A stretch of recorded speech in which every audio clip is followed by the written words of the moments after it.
प्रिय दर्शकों, आप सभी जानते होंगे पूरी दुनिया के साइंटिस्ट ब्रह्मांड के बनने की यूनिफाइड थियरी खोज रहे हैं। सूक्ष्मता में जाकर जो सब कुछ व्याख्या कर दे वही एकीकृत सिद्धांत या यूनिफाइड थियरी है। यूनिफाइड थियरी का श्रेय कभी जॉन डाल्टन को था, कभी पार्टिकल फिजिक्स को था। वर्तमान समय में आधुनिक शिक्षा को देखें तो स्ट्रिंग थियरी को माना जा रहा है।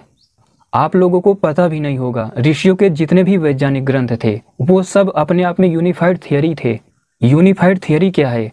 सूक्ष्म स्ट्रिंग के माध्यम से, वैदिक मंत्रों के माध्यम से, सूक्ष्म वाइब्रेशन के माध्यम से सृष्टि विज्ञान के अलग अलग आख्यानों को माध्यम बना के अनेक ग्रंथों की रचना कर देना, यही यूनिफाइड थियरी है।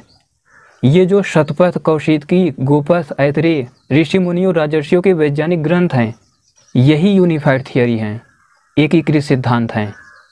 प्राचीन काल में ऐसे 1000 से भी ज़्यादा ग्रंथ थे जो अलग अलग तरीके से इन्हीं सूक्ष्म स्ट्रिंग वैदिक मंत्रों को आधार बनाकर पूरी सृष्टि की तत्वतः और विस्तार से सब कुछ व्याख्या कर देते थे। मैं कुछ ऐसे आख्यानों की चर्चा करता हूँ। ये जो आप लोग मधु कैटव और धुंधु नामक असुर की चर्चा करते हो, ये ऐसे डार्क मैटर असुर थे जो सृष्टि आदि में थे, अब ये नष्ट हो गए। ये जो वृत्र आदि अलग अलग असुर पदार्थों के बारे में आप लोग सुनते हो, इनसे भी बड़े भयंकर थे धुंधु आदि असुर पदार्थ सृष्टि के आदि में, लेकिन वो नष्ट हो गए। इसी आख्यान को आधार बनाकर कभी एक यूनिफाइड थियरी, एकीकृत सिद्धांत बनाया गया था, एक अलग से पुस्तक का निर्माण किया गया था। इसी तरह सृष्टि में लड़े जा रहे युद्धों में, जो अनेक देव असुरों के युद्धों में व्यूहों की चर्चा मैंने की थी, वज्र व्यूह, क्रौंच व्यूह, इसको भी आधार बनाकर ग्रंथ लिखे गए थे। इसी तरह जो आप लोग मत्स्य अवतार कहते हो, वराह अवतार कहते हो, कूर्म अवतार कहते हो, ये सृष्टि का बहुत गहरा विज्ञान है।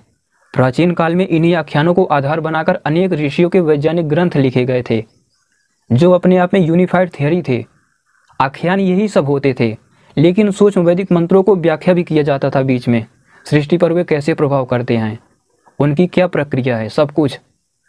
ये जो आप लोग इंद्र, स्कंद, महिषासुर, पुलोमा राक्षस, ये कोई कहानी नहीं, सृष्टि के वैज्ञानिक ग्रंथ थे पहले, जो पूरा काल में कभी लिखे गए थे, आज नष्ट हो गए। प्रिय दर्शकों, मैं कैसे व्याख्या करूं उन महान ऋषि मुनियों, राजर्षियों की? किसी एक विशेष आख्यान को पकड़ते थे और उसी के आधार पर यूनिफाइड थियरी लिख देते थे। ब्रह्मांड का एकीकृत सिद्धांत एक ही है। सूक्ष्म स्ट्रिंग वैदिक मंत्रों का उसमें प्रभाव दर्शाया जाता है, लेकिन आख्यान बदल जाते हैं, सृष्टि की घटनाएं बदल बदल के अलग तरीके से लिखे जाते थे। तो सार सब वैदिक मंत्र ही थे, उनकी सृष्टि पर प्रभाव व व्याख्या ही था, लेकिन उसे आख्यानों के माध्यम से हजारों ग्रंथ लिखे गए थे। मेरे दर्शकों, वो लोग बहुत बड़े थे, उनके सामर्थ्य की कल्पना भी आज विज्ञान के द्वारा नहीं की जा सकती, इतने महान थे वो। आप लोग खुद ही विचार कीजिए, हर एक ऋषि का ग्रंथ एकीकृत सिद्धांत था। उनकी वैज्ञानिकता, उनके मस्तिष्क समाधि का स्तर क्या रहा होगा। मैं ये नहीं कह रहा कि नहीं हो सकता, आप भी कर सकते हो, लेकिन चारों वेदों के वैदिक मंत्रों को पूरी तरह आधिदैविक रूप से सृष्टि पर प्रभाव व उनकी व्याख्या आपको आनी चाहिए। और सारे आख्यान पता हो तो लुप्त हो गए उन वैज्ञानिक ग्रंथों को आप लोग फिर से निर्माण कर सकते हो, लेकिन इतना सामर्थ्य होना चाहिए। अभी तक आप सभी जानते हो कि अग्नि, वायु, आदित्य, अंगिरा, इन 4 ऋषियों ने ब्रह्मांड से समाधि में स्थित होकर वैदिक मंत्रों को ग्रहण किया, लेकिन ऐसा नहीं है केवल 4 ऋषियों ने ही ग्रहण नहीं किया था। ये जो वेदों की जितनी भी शाखाएं हैं, इन लोगों ने भी पूरे वैदिक मंत्रों को सृष्टि से समाधि अवस्था में ग्रहण किया था। ऋषि कहते ही उसे हैं जो मनस्तत्व के स्तर पर सूक्ष्म वैदिक मंत्रों को, सृष्टि से ध्वनियों को सुन ले, ग्रहण कर ले।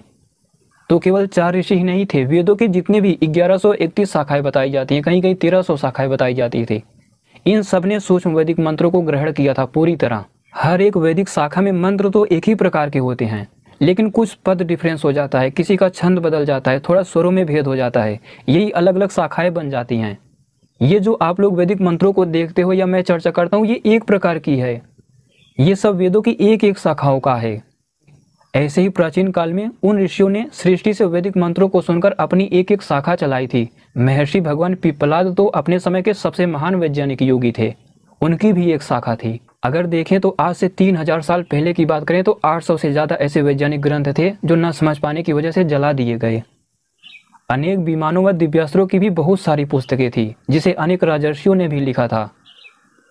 ऋषि मतलब जो वैज्ञानिक हो जाए, ऋषि किसी जाति वर्ग का नहीं होता। क्षत्रिय वैज्ञानिक हो जाता है तो उसे भी राजर्षि कहते हैं, ब्राह्मण हो जाता है तो उसे भी ऋषि कहते हैं, वैश्य शूद्र हो जाता है तो उसे भी ऋषि ही कहा जाता है। तो ये लोग किसी जाति वर्ग के नहीं थे, सबके थे, हर वर्ग से निकल कर आते थे।